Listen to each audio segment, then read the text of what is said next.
connected to the Stanford prison experiment. Do you think that this power, no, I'm serious. I really have to laugh at this conception of green bean power, because, like, really, what do I have over? I have the same power here in this room with my green that I have in my home when I invite people over to entertain them. I'm allowed to have rules about going to engage in my presence. And I love it when I hear people on Clubhouse talk about how the rooms aren't echo chambers, or, we're free speech advocates here, because everybody curates their space to even chillism, which is one of the quote unquote freer speech spaces on this app. They still have rules. There are still rules of engagement. Like there are still some things that they choose to curate. There is no free speech on Clubhouse. Not generally. I'm sorry. No, and the power of the green bean, like, it's just to say that, hey, this is my space. These are my people. I want to have the kind of conversation that I want to have. I don't like echo chambers.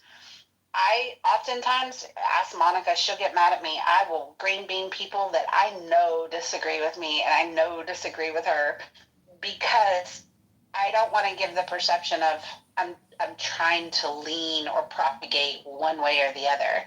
I'm just one of those people. I'm not afraid to hear people that think differently than me. It doesn't bother me at all. More often than not, it generally kind of confirms my position. You got to understand, people will not over.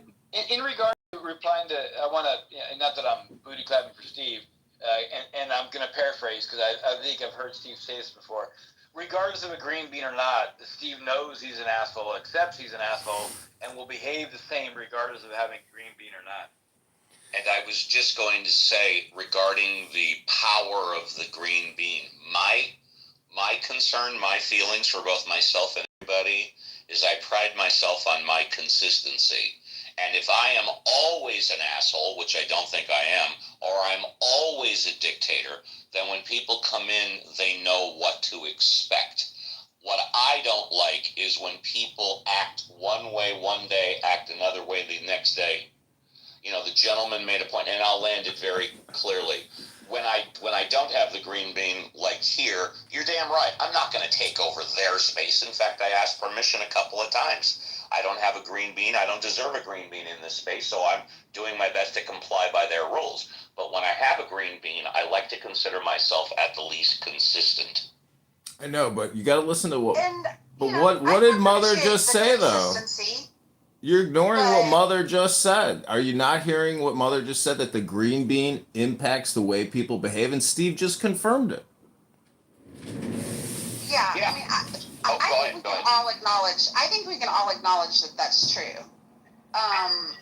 There are certainly where, based on the people in attendance of said rooms, I can say I absolutely feel better with a green bean, not because I feel like I have power over them, but maybe because I feel like at least like I can't be removed by them, that kind of thing.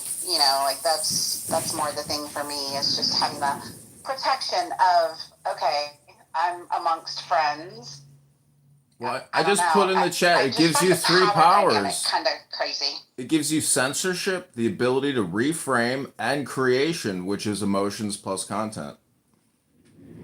Well, I noticed that, so the people that like KK, love you long time, that bitch, and Psycho.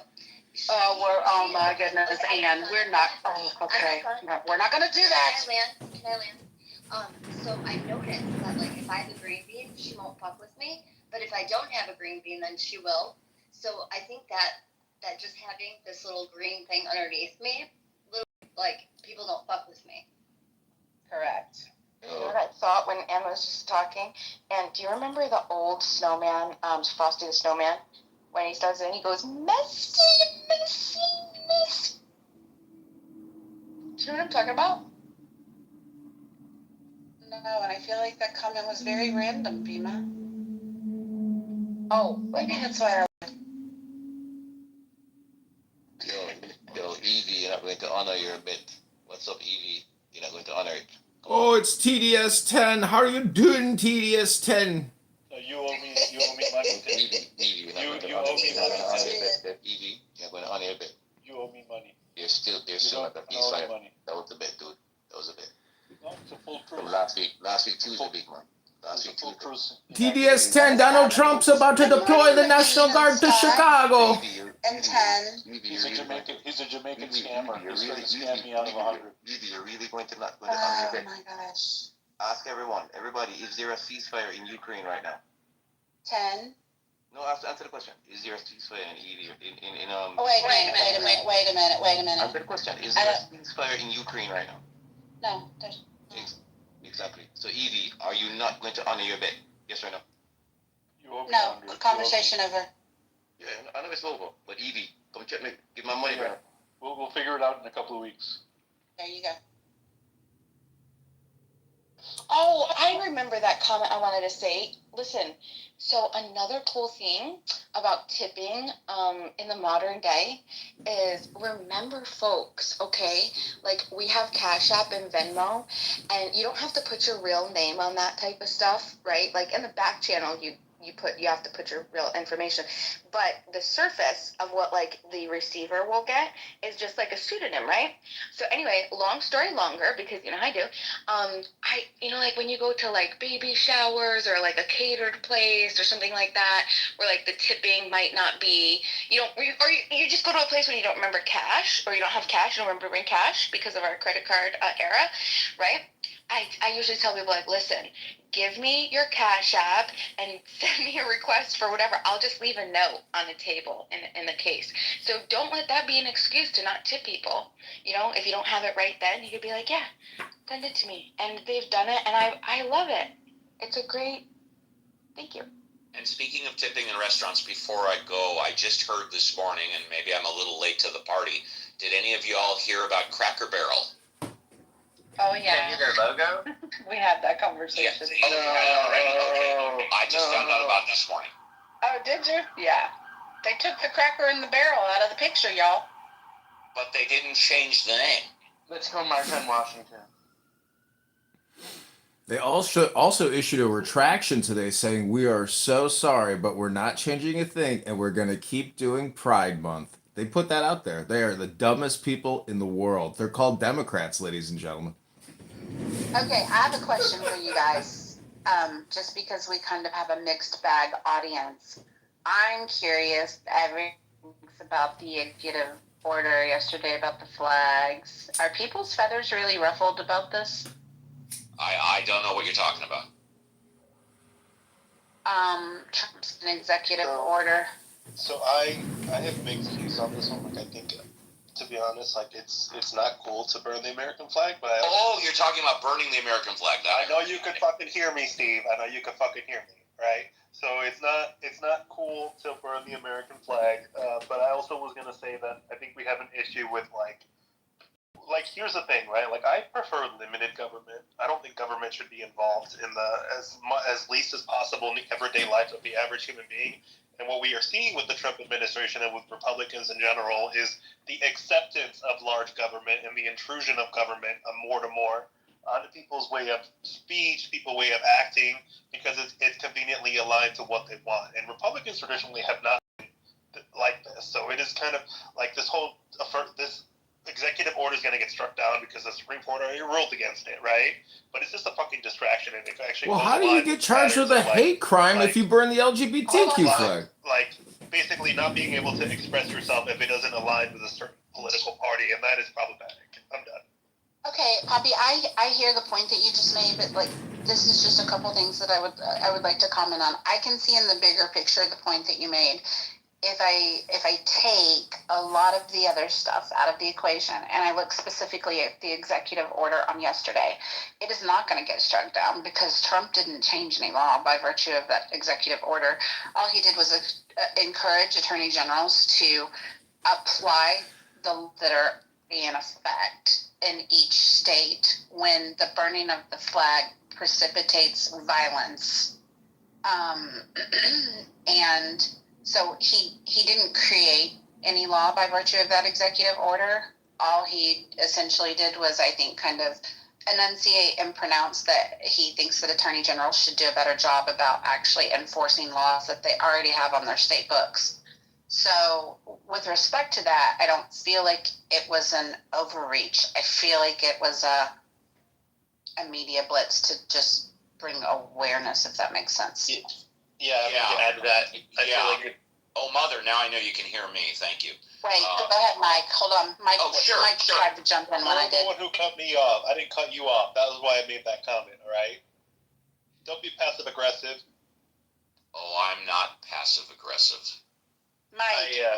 I think it's largely irrelevant to agree with you, Serendipity. It is kind of a distraction. It's also a further example of Trump trying to kind of push his will with executive powers to show that he's the ultimate authority in many ways that haven't been done in the past. To make a statement, and to assert the executive branch power a little more so, which he continues to try to do in all kinds of different ways. But that said, as a U.S. Marine, I can tell you that I'm bothered a lot by a concept of outlawing burning flags. I think it's the quintessential freedom of speech method that is the biggest example of that line where we will go too far if we don't allow it. In the 90s in the Marine Corps, when I was on active duty, it was actually brought up that there was some laws put in effect or they were trying to put some laws in effect about it, and it was a big deal in the mid-90s where we were talking about it as an issue. And I remember a lot of Marines saying, fuck yeah, it needs to be outlawed. And then I remember the Marines that I respected more, the ones that actually, believed in the Constitution, the ones that were really kind of straight-laced, almost all of them would say, no, like if someone burned one in front of me, I'd kick his ass. But as far as law goes, we should not make it illegal. I think that is, it scares me a lot because it really reminds me of authoritarian states overseas that would not allow their citizens to do that as well. So, in theory, again, I think that it's an example of Trump kind of pushing his will and making the wrong decision, even though it's not ultimately that big of a deal or impactful at this moment. You have to look at this in terms of communication capability on platforms. Censorship on this platform is real. Censorship on YouTube is real. Meta is real. I can burn the American flag on YouTube. I can burn the Bible on YouTube, but I cannot burn the Quran and I cannot burn the LGBTQ flag. That would be hate speech, and I could get arrested for that. So make it make sense, please. No, I agree with you, John.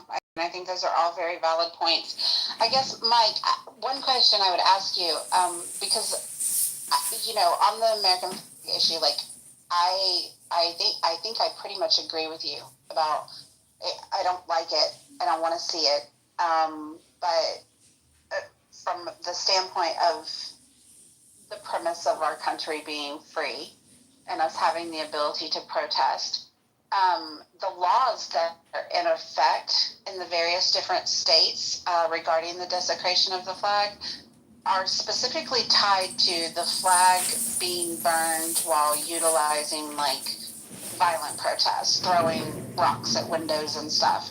Is your position the same, that even in those situations, you don't think that there should be any legal recourse in the burning of the flag? Yeah. And again, I think those are two separate things. I mean, I think they should, obviously the laws that exist for vandalism or whatnot, hate speech. I'm borderline on hate speech laws. I'm not sure I completely love those either, but I see a little more of a reason to have those than the flag banning laws. So yes, I agree. I think that it should not be an increased sentence or a factor when it comes to prosecuting people who are breaking other laws. I really see it as a quintessential free speech issue that I think represents what free speech is intended for more than any other activity that I can think of in the United States. And I kind of want to pivot just a tad, but I was thinking about, how everyone, all their criticisms of Trump, And, you know, when we think about it, like, if Trump ends up bringing some world peace, who gives a shit what his intentions are? I always hear that Trump's a narcissist and all these things, and that may be true. However, if we're all making more money, if we all have stable jobs and income, if our families are thriving and there's less violence, and I mean, I feel like who cares what his intentions are if he wants, like, you know, just something on his bucket list to show that he's like the best. Who cares? And it's about intelligence. We want the smartest decisions. We want the best answers. We don't want bullshit. We want the truth and we want transparency.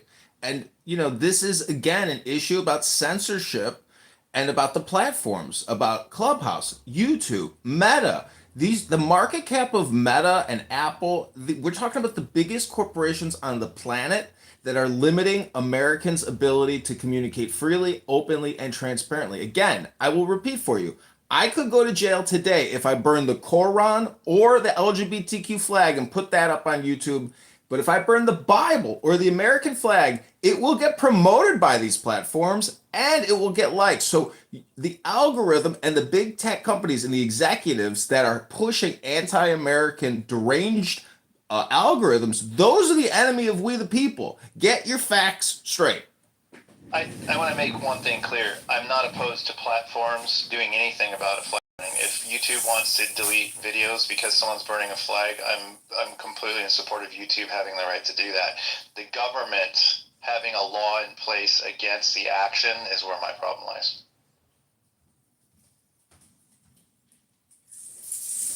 Yeah, but that's what Mike, did you not hear what I said? They laws when they literally have their hand in every single business or platform that we use every day.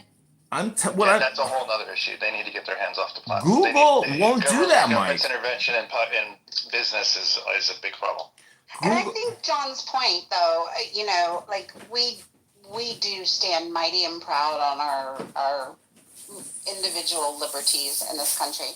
But I think that one of the points that John's made is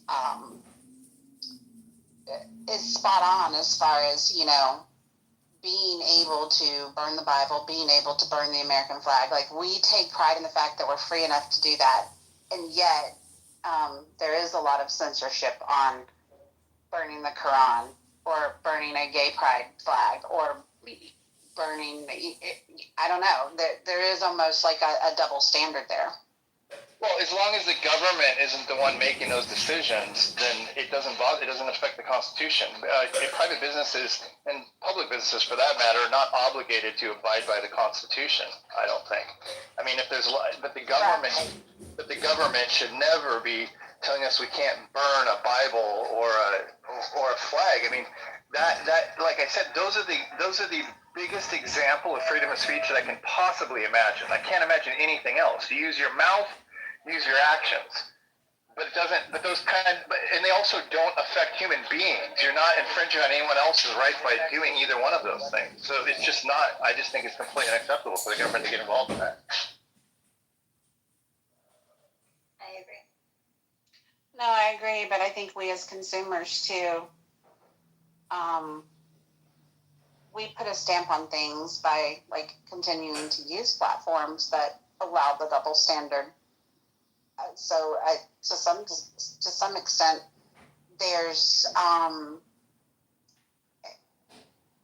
we kind of get to choose by choosing which platforms we're going to use. You know, I wonder, like, are there any laws specifically related to like publicly protesting and burning Qurans and burning gay pride flags?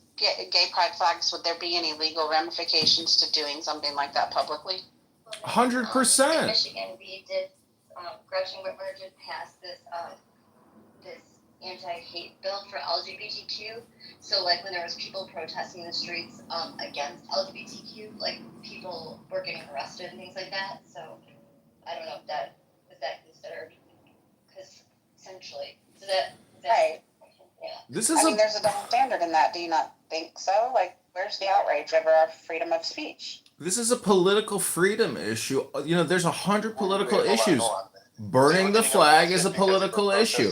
Burning the Quran is a political issue. Yeah, because they were I don't know if I believe that. The way we're framing this is honest. Can you hear me? They got arrested disrupting the peace. Is what they got arrested. I mean, are you not following what's going on in the UK where they're making 80 arrests a day off of what people post on Facebook? Like, that is real lockdown. America could go that way, but the problem is there's this double standard. You know it and I know it. I wish Steve was here, because if you are an atheist and you want to upset Christians to get them to wake up that they're living in some type of delusion, or if you want to wake up Jews, or you want to wake up Muslims, or you want to wake up Buddhists or Hindus, and you want to do it provocatively on the internet, you shouldn't have to go to jail or face any legal repercussions if you want to create an artistic video about burning the Bible, or burning the Quran, or burning the Bhagavad Gita, or burning the Dhammapada. These are all books. I know a lot of you just come here and talk nonstop, incessantly, year after year, and never read a book, but that's your life. I'm just saying, in the book club, we read books. Candidate Kitover is the book candidate. You can go to John Kitover on Instagram and view some of my books. These are called books. They're external hard drives. Maybe some of you have read them on this app. You know, you don't just talk all the time for years and years and years. You read what's called a book on here. Yeah, it's awfully assumptive to lump a lot of people together in a particular room and say that they don't read, and even if you're on Clubhouse. Interesting If accusation. candidate Kitover is elected, he will make it illegal to lump people together into groups. He will make your identity ungroupable, and he has pledged to cure AIDS within the first 6 months of his tenure. Vote candidate Kitover for Congress. Hey, Scott, how are you doing? Did anybody here get AIDS? The great one. The great candidate Kitover. Does anybody here have AIDS from getting the COVID-19 vaccine?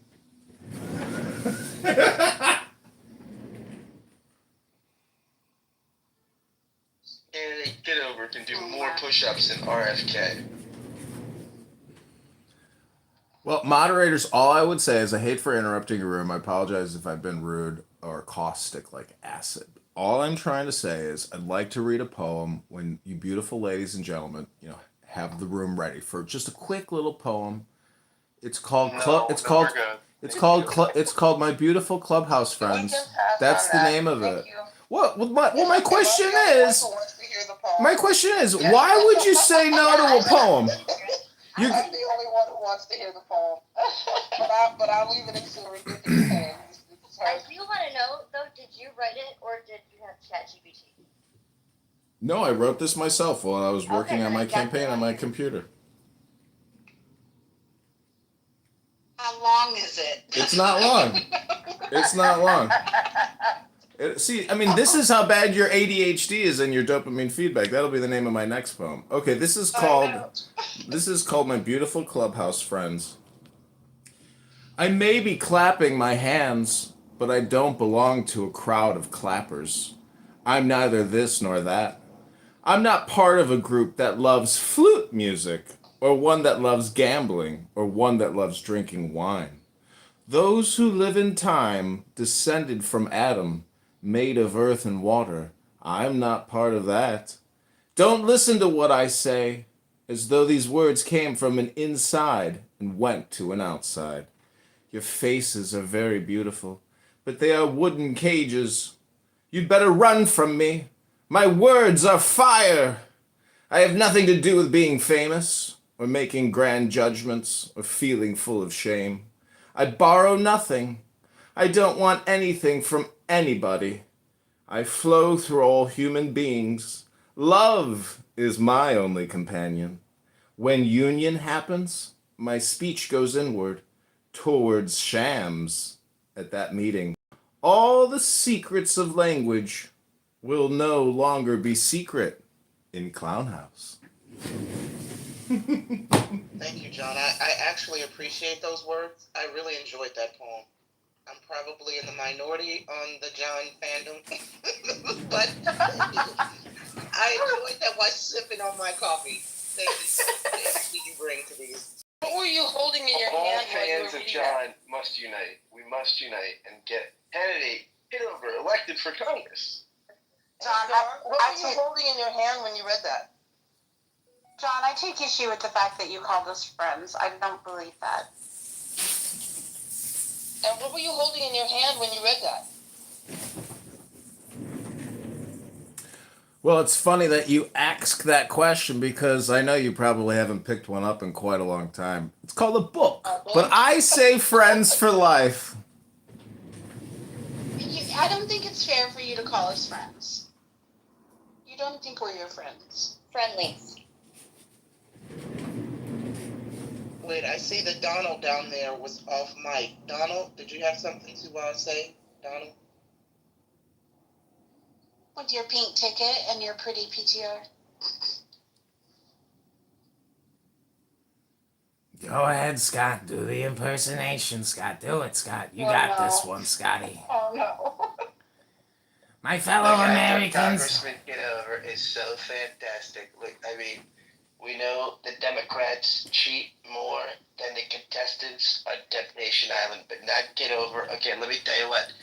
He's going to stop the climate change, the global warming. You know where the warming's happening? It's the illegal scum. And when they eat the dogs and the cats, they barbecue them, okay? And the smoke goes up. It creates the global warming. Kitover is going to cool things down. He's fantastic, okay? He will make it illegal, not just to burn the flag, but to, like, burn those red, white, and blue bikinis they wear in NASCAR, okay? We love NASCAR, okay? We love NASCAR. You love NASCAR. I love it. We all love it, okay? He's fantastic. Vote for candidate Kitover today. Scott, why is it that you think people are so resistant to change? People like Matt Cool down there, or Rohan, or Alan, or Poochie, or even Don Julio. What is it about change that causes so much anger and stress for people? I think my good friend Alan is very change positive. He's a very change positive guy. He's got a very dynamic room where he welcomes you in there, candidate Kitover. Rohan is a good buddy. I think a lot of these people are adaptive people, but I think most people aren't. I think you're right. Most people have a tough time with change. The nature of the human condition. We are set in our ways. Our thinking becomes rigid. It's more natural to not be adaptive. I think. Just because it's the nature of the human condition. Don't hate people that don't love change. They're just being human. We become quickly acclimated. Our brain does not like dissonance. It's very disorienting. And so we sort of cling to the familiar to avoid dissonance. I have a comment on that too. I think a lot of people are change averse because they think to change their mind means that they're somehow admitting they were wrong. Hold on, I don't mean to call anybody out. Matt Cool, because I thought we were cool. Do you have a new account? I thought I was following. Oh, he did? I heard he got clipped. What? No, Matt Yeah. Cool. Yeah. I mean, Matt Cool, he can be a messy bitch. Oh, shit. Well, Matt, I'm going to add you anyway, because I don't have any beef with you. I mean, as far as I know, but shit be trickling down my timeline and back DMs about people talking shit, so until I hear otherwise, I'm going to go ahead and add you back. If you got to block me, because I know I've been blocked from a lot of people that I've blocked, I get it. For now, I'm going to go ahead and add you. I'm talking about my ladies in the muff. This is why I record, because I have the past 2 weeks on YouTube on 13 different accounts, and there are good reasons why people got clipped. But to tell you the truth, maybe I'm a hypocrite, but I don't know why I got clipped. But I'm just saying, it's all on YouTube. You can watch the drama. No one's going to go back and watch it, but I will say, to me, it's pretty interesting and pretty funny. And Pepe has a new account. He goes by a new name, some kind of stupid French name, and he's deepening his voice and going into black spaces again. And everybody knows it's Pepe right away. Immediately, people say, "That's that racist Pepe."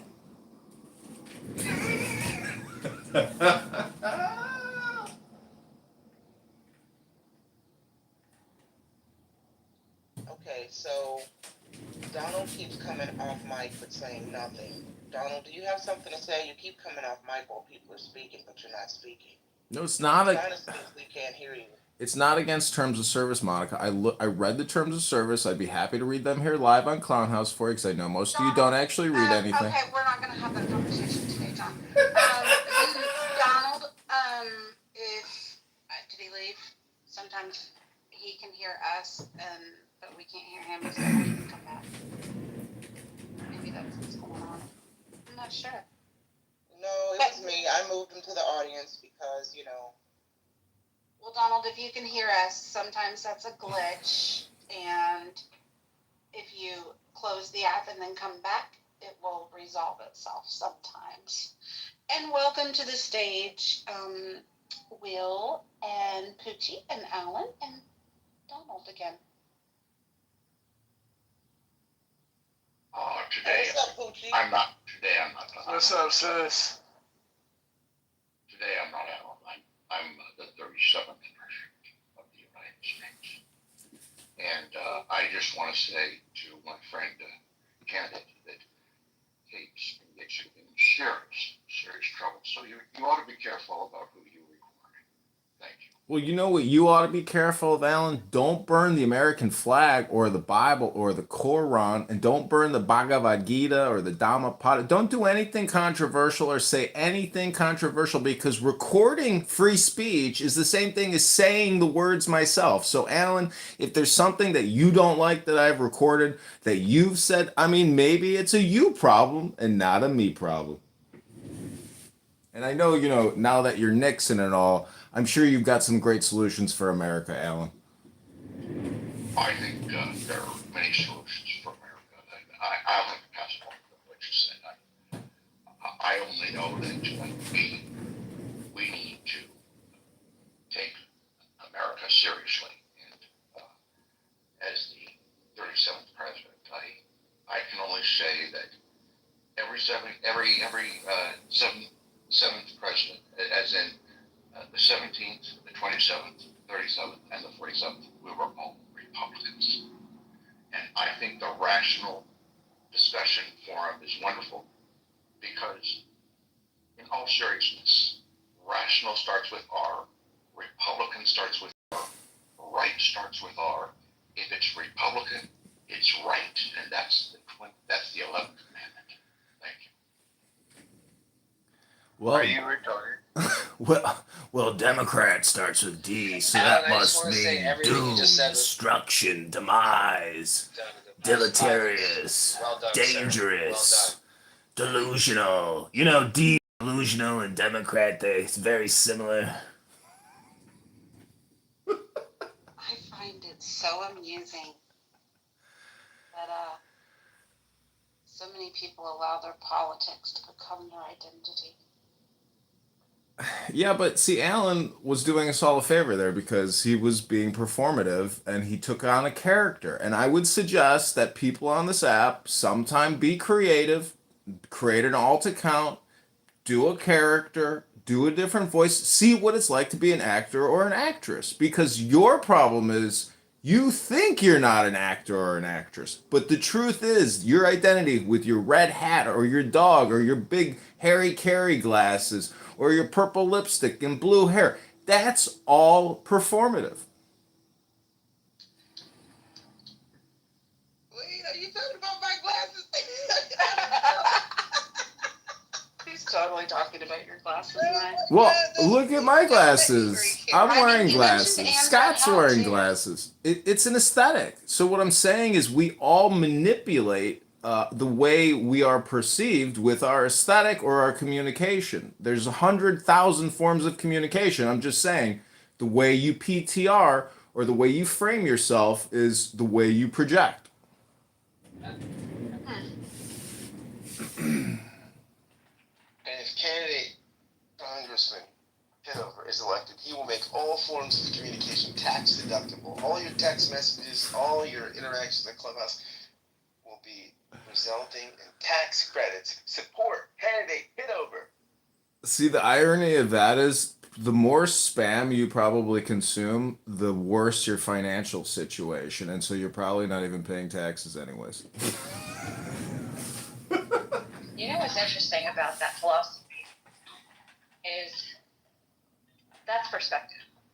Is thinking that if somebody's profile is them being performative. Some people are not because they know when they're on stage and they know when they're off stage. Some people, they don't know. They think it's all performative. So it's rather about perception, isn't it?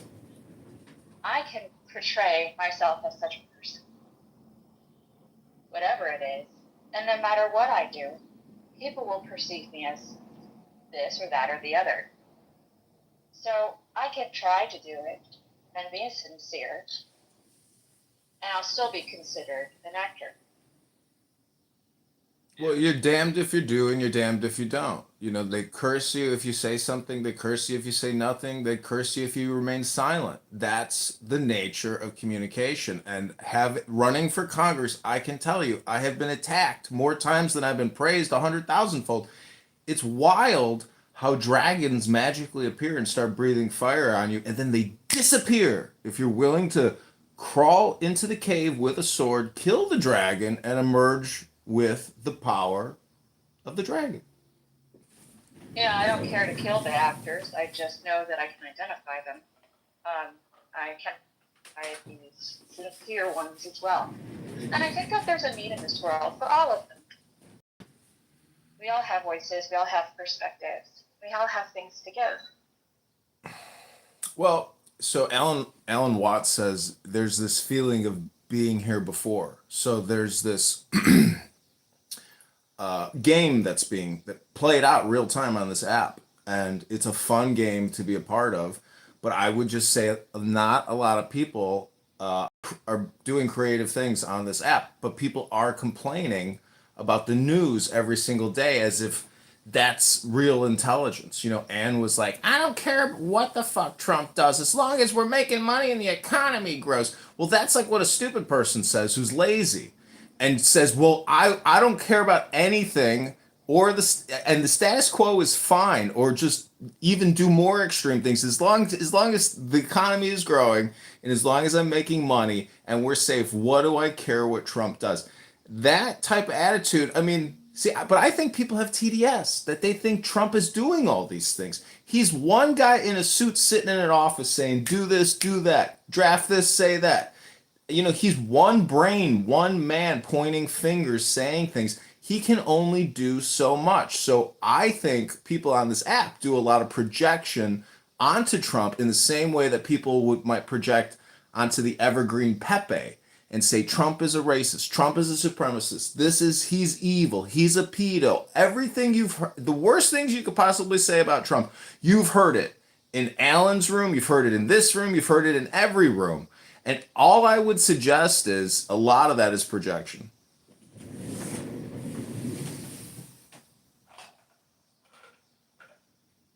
Can I just add something? I think it's important that we consider the weight of a man. Now, the 27th president, he was tough. He was a big man, about 320 pounds. I was a small man. I have to say, I was a small man. I was only 160 pounds. Now, Donald Trump, I've read and studied, and I think he's approximately 320 pounds. So he's twice the man I am. Thank you.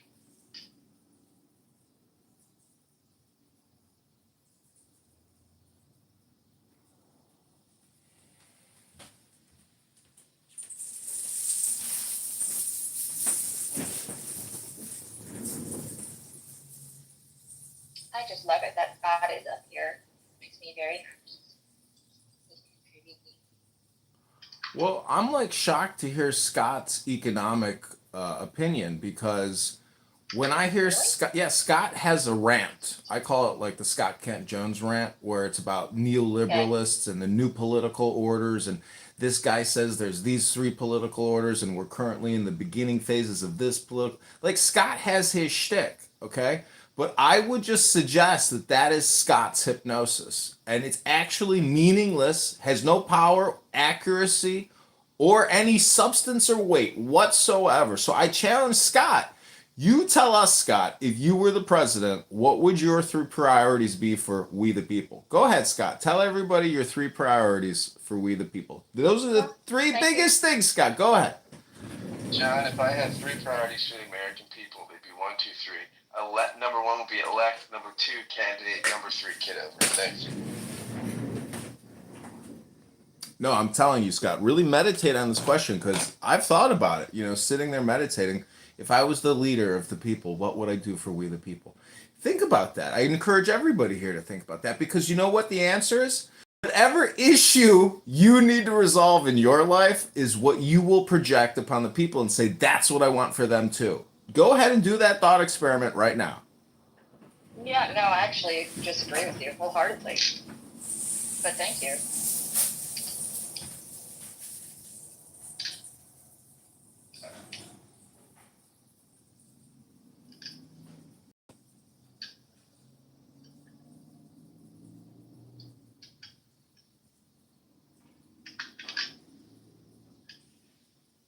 John, let me give you some advice. I've been in this game a long time. I ran my first race in 1946. Simple solutions for simple-minded people. That's the answer. Thank you. No, my thought experiment holds up. It's the golden rule. What I want for my neighbor, I want for myself. You know, do unto your neighbor as you want done unto yourself. So there's nothing new under the sun. Everything is as it always has been. However, ask. Oh, wait, is Akima here? Yeah, I'm sorry. Ask yourself, what if? See, it's the whole thing is what I want for myself is what you want for the people, and so you know, on my situation, I did this thought experiment. I would encourage anyone here to do this simple thought projection. Because what you want for yourself is what you want for your people. And what your people want is what you want for yourself. You see how that works? It's a full projection upon we the people. And the truth is, we the people is basically pointing towards about 30 billionaires, which are gaming the system. And I'm not talking about just billionaires. We're talking about people with 50 billion, 100 billion, 150 billion, like the top.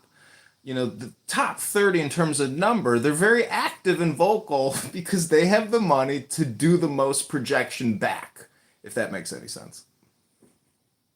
Yeah, it does make sense, but I disagree with you wholeheartedly. There's a lot of things that I would like for myself, but it's not going to work for my neighbors. There's a lot of stuff that would work for my neighbors. It's not going to work for me. I know. Well, give us the actual. See, you're not answering it. Let her finish. Because if you live in a community where you're only thinking of yourself, then you're not living in a community, and you're not considering other people. No, you're not. There's not a whole lot of people that I've learned and that I've actually. Kristen, repeat back the question. If you were the president, what would your priorities be? You're not answering the question. Are you talking over her, John? Stay on mute until you're done. Thanks. So I was very cynical. About 20 years ago, and I have since learned, people have taught me they're a lot kinder than I gave them credit for. They're a lot smarter than I gave them credit for, and more trustworthy than I give them credit for. And I've learned that. Yeah, there are some people that I've been fooled, total con artists that have no conscience. Yeah, those are few and far between. And luckily, a lot of rules in place that protect me and protect my neighbors from those kinds of people. And it's nice to be able to, when it has been demonstrated, to be able to trust that as well. Thanks. Hey, Jane. I'm merely trying to make a point. Hey, John. I put an answer to your good question in the chat. I would love your thoughts on it. And hi, everyone. Good morning, Agent and Jane. Hi. Yeah, Jane, that's a great answer, and that's one part of the solution, but it's a much bigger problem than that. Yeah, of course I agree with that. Every American agrees with that. Do you think so, John? Yeah, I've worked for 20. I've worked in corporate America. I know what everything is like you. Doesn't abide by that. Corporate America doesn't ensure that everyone. No, listen, this is you've worked in organizations. There's politics in the organization. It's all about power and relativity and money but the biggest problem is government and the taxation Wage system. theft, John, wage theft. Yeah, welcome to the IRS, Jane. That's what wage theft is. Your employer is giving you a unique opportunity to live, to breathe, to eat, to poop, to shower, to live. You're getting income. Income. And you should give that income to the campaign of candidate Congressman Kitover. And I could say, there's something about John that I really respect. And something that Donald Trump does. Thinks only of himself. And do unto others as you can do unto yourself. Steal from the people. That's what the presidency is for. As I told David Frost, if the president does it, it's right. And I'm sorry, but I have to leave. But thank you for your time. So I want to ask Kristen a follow-up question. I heard what you said. I listened closely, Kristen. But let me ask you the question again. Kristen, if you were the first female president of the United States of America. What she said, John? No, I'm moving past that. I'm asking a new question now. That's old news in the older room. Kristen, if you were the president and the first female president of America, Kristen, what would you do for we the people? I think that's kind of a trick question, isn't it? They've asked that every kind of debate. I mean, it really is kind of, that's like, what do you want me to answer? I want you to answer what your intuition tells you to answer. My intuition or my reason? Your intuition or your reason. Just an answer, Kristen. Anything will do. Well, good, because the great thing is that I'm not running for president. I don't think I'd be capable. Secondly, my intuition is more of an intimate thing that I don't share with everybody. So thank you for asking. Got it. Okay, so you're a no. Go for what?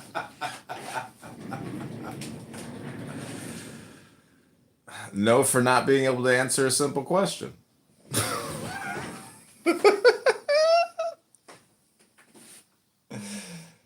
Duh.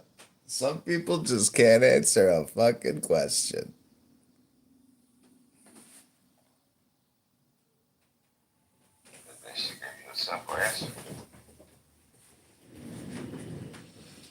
I mean, yeah, she did answer. She didn't not answer. She just didn't elaborate. Yeah, that was an answer. It was a non-answer. It was darn it. The female president left. I wanted to do a competency test. So, Jane, let me ask you about what you wrote. Regulate large companies so they're able to pay living wages and be profitable, of course, because nobody should have to run a business unless they're profitable. Not hard. Yeah, not hard. And subsidize small businesses through taxation so they can pay a living wage and not go bankrupt. Wow, Jane, that makes perfect economic sense. That's a real mathematical equation.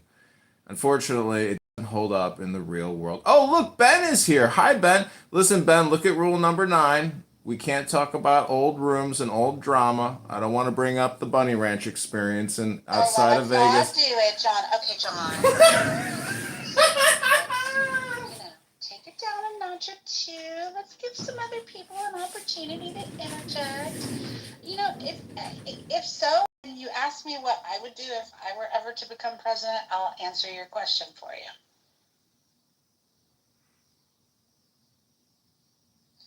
Hey, KB, again. Hey, yo, I would have had to get my oil change. Got stuck behind a whole fleet of trucks and sucked. Oh, I'm sorry. Agent Malone, I have not seen you in a hot minute. If you go into chillism, if that's where you spend most of your time, it's because the IQ level is too low for me there. I do not go into chillism. I mean, I occasionally, if there's nothing else going on, I'll go in there and fall asleep, but I don't spend a lot of my time in chillism. I'm afraid of that stage. I don't go in rooms, or actually, it's hard to avoid now, but rooms with Edmonds, now known as John Kitover. He seems to have cast a spell on about half the people who are, let's say, 110 IQ and below. It's really people are shilling for him, promoting him. That really should know better. I don't understand it. The guy is actually evil in many ways. I mean that very sincerely. I'm gonna have to respond, Serendipity. You can't come on stage and call me evil, Agent. That could be a projection, Agent. I cry for America. I think the philosophy for a lot of people has been that since Clubhouse came out with their Anon feature, which prevents stopping anybody from recording or streaming rooms or rooms that and by virtue of adjusting their terms of service, since we can share to all the different various platforms now, I think that people have just taken the approach that it's become a fruitless effort, and I implore you. That people just flip the script and they're like, oh, not only will we stop condemning this evil person, but we're going to now promote him and celebrate him and elevate him as much as we can. Okay, you're projecting, Agent. I mean, How Jesus dare you? says what How we do dare you, so Agent? please you do You're no please. gentleman coming up here saying I'm evil 2 times in a row, Agent. I'll have to defend myself if you're going to say such slanderous, libel, defamation. John, hold on, John. You'll get a chance to respond. Let Agent land and you can respond, John. We shouldn't, Jesus didn't mean to make the least of us as far as moral character to run, to run our rooms or be the focus of everything we do. I don't think that's what Jesus intended, respectfully. Well, respectfully, I don't we're think living. Jesus knew what running a room would mean. I don't think Jesus had any idea what Clubhouse was going to be like. Of course he would know what he would. Listen, Mike, you couldn't be further from the truth. I hate to break the news to you, but I got a picture of the Last Supper in my kitchen. You know what that Last Supper looks like? It looks like Clown House. Oh my goodness. You have the power to kick him right now off the stage. I do. This is not my house, though, and the house owner has made the decision to allow John to participate in the room, so I'm just simply trying to respect the house owner's Listen, wishes. I'm going to do Agent a favor. I actually have a private house that, when I have conversations that I don't want to have to worry about being streamed or recorded or otherwise information used against me, that's where I retreat. I mean, to be fair, John's not breaking any rules. No. Because you don't like him. We can't kick off people we don't like. That's bullshit. Yeah, Agent, and you've come in here and slandered, defamed me, and labeled me twice now by calling me evil. Sir, I would suggest that you go look in the mirror and reflect, because when you project like that, I'm going to sit here and defend myself until the day's over. So take your bullshit, Agent, and shove it up your ass. There are actually other good friends of the owner of this house that actually really don't like the presence of Kitover here. But again, I'm just filling in while he is absent. And I'm just trying to respect But the way thanks for welcoming you like it. Welcoming Yes. me to the stage. I appreciate your serendipity. It's good to see you. I have missed you. I haven't seen you in a long time, and it is good to see you. Ladies and gentlemen, I will remind you, his name is Agent Malone. He calls himself a double agent. His name is Agent Malone. We like Agent, not too much on Agent. I just want to point out that you don't build echo chambers, serendipity. Look at this. There's 3 mods, and we all have a different answer for the question. Right? This is true.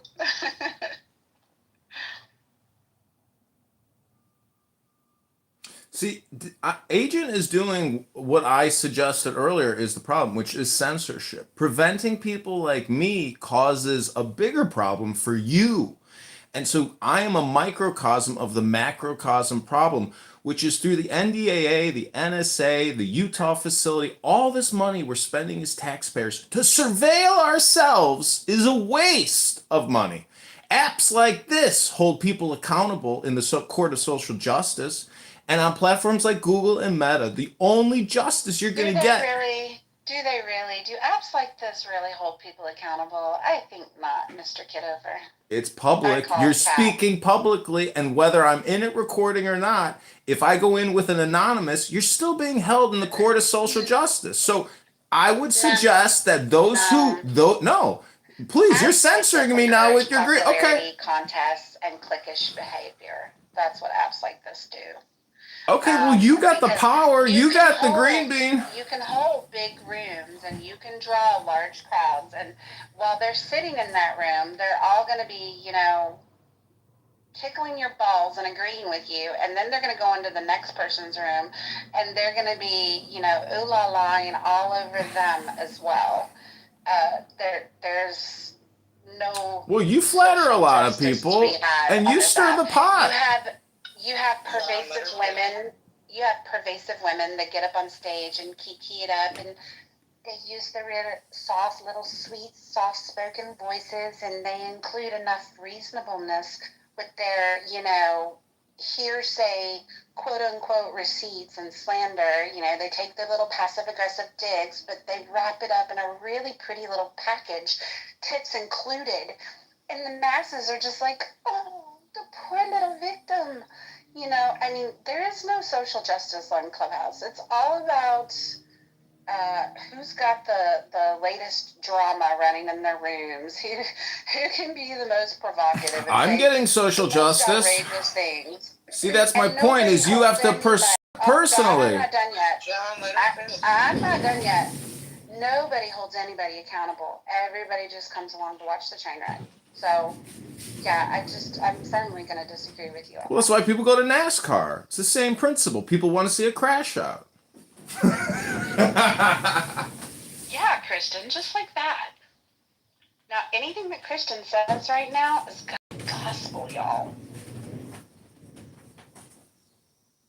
Oh, wait, shoot, let me do it again. Hold on, because right now, you can validate me. That's right. Get those titties up there, okay? Front and center, please. Okay, cool. I found it, Kristen.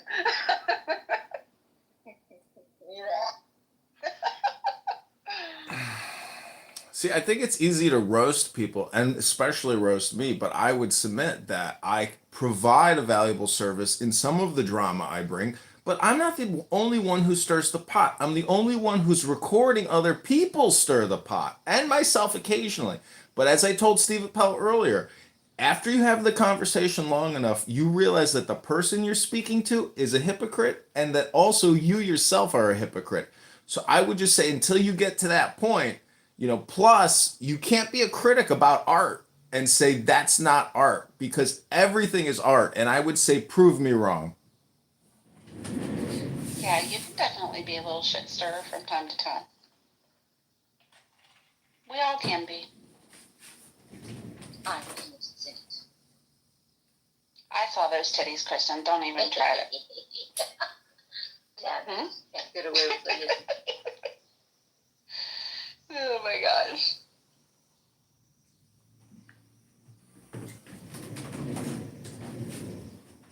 Be unjust.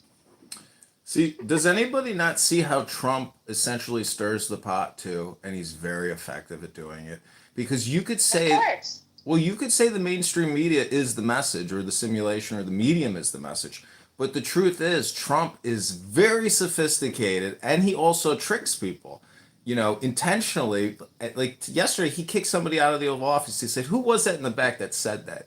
He said, "Get out of the office." Like, see, that type of content is what I'm talking about. It's essentially, it's not a meditation class. And so Clown House is not an educational app. It is an entertainment app. It is performative. Everybody here essentially is playing a game, a role, an ID. And the way you brand it and craft it is your artwork. So that's in my opinion, the truth.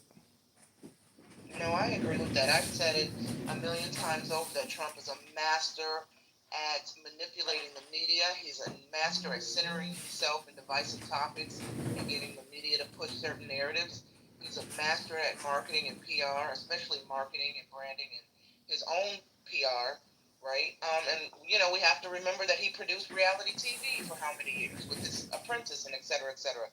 And so I also feel like some of the reactions to John's point, some of his wild statements and antics, I think he's producing. He's giving us content. This is more reality TV, unscripted, whether we realize it or not. I don't believe he means half of the pearl clutching things that he states. He just knows that the liberals, the progressives, and the media are going to get riled up. He even knows his base is going to argue with people online about what he really meant to say was. Yeah, it's all performative. I agree. And he's a master manipulator. Is that the job of the president? Though? Like helping the country in any way that basically the president is a fucking troll. What